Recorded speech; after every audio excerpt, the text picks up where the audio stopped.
What if we were able to actually play Nintendo 3DS games on the Switch 2? More specifically, imagine if we were able to play Pokemon 3DS games on the Switch 2. Now, recently I made a video about the patent for a dual screen for the Switch 2, like a screen attachment that goes on the top of the Switch 2, where it turns your Switch into a dual screen setup, basically.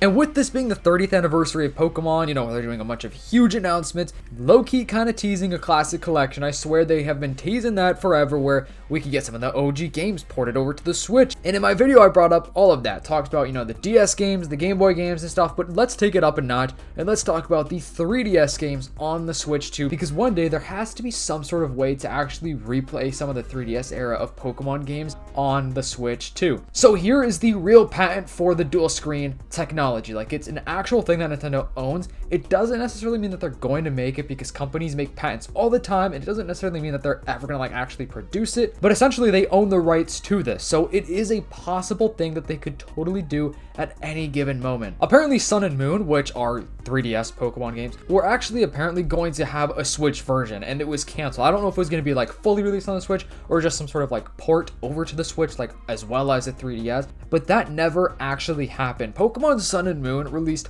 4 months after the Switch even came out. So we had the Nintendo Switch, and we still got that brand new Pokemon game on the previous console, which I think that same thing actually did happen with Black and White too. Generation 7 has always felt like a big game for a 3DS game. Like, we had, you know, 3D environments, cinematic cutscenes, and I really do think that that game could have been pushed even more to the limit on the Switch originally. But with this dual screen setup, imagine if we were able to actually get some of these games over, like port it over, maybe on a physical copy. I always say, guys, I would totally prefer a physical copy over anything. I don't want the digital stuff. I don't want to have to pay for the online subscription. We just need the physical copy of some of these games. Obviously, we'd have to pay for the dual screen, which is unfortunate, but hey, that's a little different because it's like a physical, tangible product, right? Before we get to the rest of the video, my goal is to reach 50,000 subscribers this year. So with your guys' help, if you drop a like, subscribe to the channel, and turn on those post notifications, we could totally do it. And you guys have been showing mad love on the channel recently. I just want to say thank you so much. Let's hop right back into it. The dual screen attachment could totally unlock a treasure trove of the classic 3DS games in general. Like, not even just Pokemon.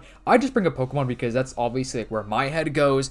I'm sure that's what most of you guys would want to. Obviously, there's other 3DS games that would be absolutely amazing to have on the Switch too, especially if they're just ports. I mean, that wouldn't be that difficult for Nintendo to do. I mean, it's basically free money, right? I know a lot of you guys probably even started out with the 3DS generations of Pokemon games. It could be X and Y, Sun and Moon. Let me know which one was your first ever Pokemon game of all time. Like, if your first game was like Gen 3 or 4, let me know that as well. But with that being said, there also are a ton of people that have discovered Pokemon because of the Switch. Now, here are all the main series Pokemon games by total sales, meaning like the most sold and the least sold Pokemon games of all time. You can see Pokemon Ultra Sun and Ultra Moon are near the bottom with about 9 million units sold. We also have Omega Ruby Sapphire kind of near the bottom too with 14.6 million, which, I mean, that's a lot, right? Like, that's a lot of people buying these games, but I have a point here, so let's keep talking about it. We can see near the top, obviously number 1 is Generation 1, Red, Blue, and Green. Like, that's a given, right?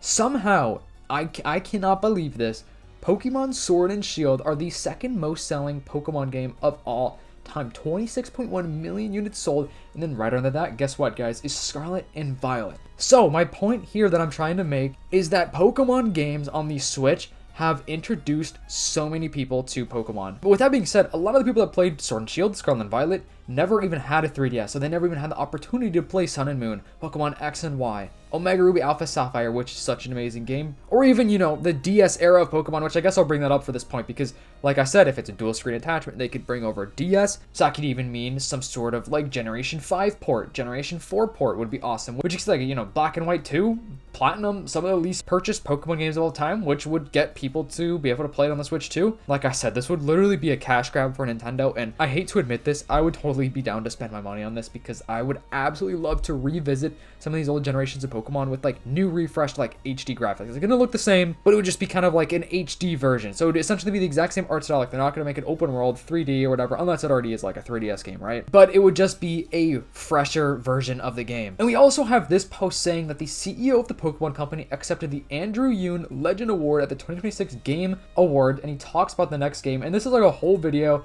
kind of like honestly going through the history of Pokemon, which Pokemon Day 2026 is coming up, and it's huge. This is the 30th anniversary, which means 30 years since the original Pokemon games have dropped. The fans have wanted a classic collection of some kind for years and years, like pretty much ever since the Switch came out. We've been dying to have this because the Switch is one of the top selling consoles of all time. So many people would buy this. So many people want this. I would totally love to have this. And in my opinion, and honestly my bro Nintendo agrees too, the Pokemon company has been teasing the classic collection a lot. I feel like they've been really into like the history of the games recently. I feel like I keep seeing stuff nonstop about it, and I totally think it's possible. Now, we did have the Terra Leak recently, which was the Terra Leak 1.0, and they had the Terra Leak 2.0, which didn't say anything about any sort of classic collection. However, that doesn't mean that plans didn't change behind the scenes, because what we know from just everything in general is that the Terra Leak stuff is kind of outdated information. Like, all of it is real. Like, the Terra Leak is not fake by any means, but it's a little bit older. It's a couple years of old information, which means that a lot of the stuff could change. Like, plans could totally change, things could be added, things can be removed. So that could totally mean that Game Freak, even a couple of months ago, were like, you know what, let's bring over a classic collection for the Switch. We think the fans would love this, and Pokemon Day 2026 is the day to announce it. They told us on their Twitter account that it's going to be the best one yet, which I hope is not just like hype bait, you know what I'm saying? Like, I hope they're actually thinking like this is going to be the best one yet, because if it's not, the fans are going to riot. I'm dying to see what's going to be announced for this Pokemon Day. I've been waiting for this. The Pokemon Day is usually bigger than any just sort of regular Pokemon Presents. You know what I'm saying? Like, Pokemon Presents are still pretty big. We typically do get some pretty big, you know, reveals and stuff with the regular Presents, but Pokemon Day is the next level. It's the next big step into revealing everything brand new. So like this year, they're going to drop Generation 10, and they're going to announce that during Pokemon Day of 2026, which, guys, if you don't know, we're only about a month away from this happening. Like, this is going to drop in February. It's February 27th of this year, so I will be live streaming it, so turn on those post notifications so you don't miss that, because it's going to be very fun, guys. It's going to be extremely hype to watch this. I feel like it's going to be a big one. I mean, think about it. Last year, you know, we finally got a trailer for ZA, and then the year before that, I think, was just the reveal of ZA. Like, they didn't even show any gameplay, so we went an entire year with nothing, guys. A whole year of not even knowing what ZA looked like, and then, you know, we got the big reveal last year, and like I said, they did say it's the best one yet this year, so that makes me think it's more than just Generation 10, and of course, we already know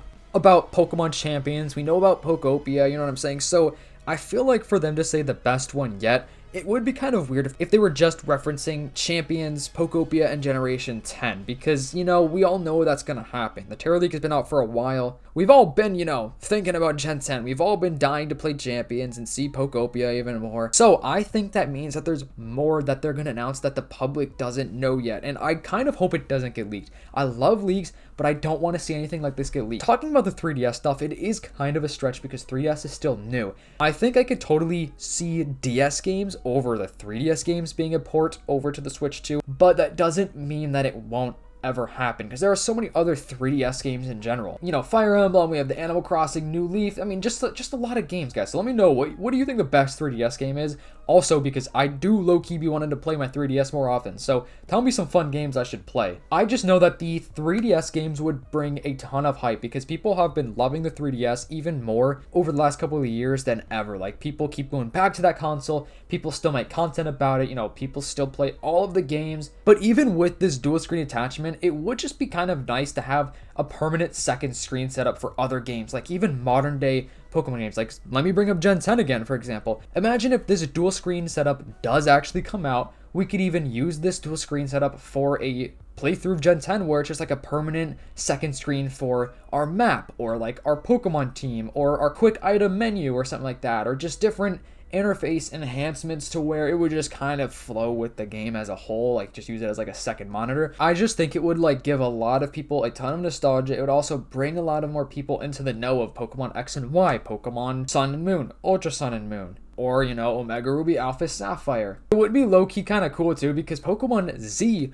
was a scrapped Pokemon game that was supposed to come out after Pokemon X and Y, which are the Generation 6 games if you don't know. But now, in the modern day, we have Pokemon Legends ZA, which kind of in a way reintroduced the Pokemon Z game almost. You know what I'm saying? Like, they kind of brought that back. I'm sure it was a different storyline. Like, I'm sure Pokemon Z was probably a completely different storyline as a whole. But like I said, it's just kind of full circle. We also know that Pokemon Scarlet and Violet, the DLC for those games, was apparently supposed to take place in Kalos and in Alola. Like, two different areas, Kalos and Alola.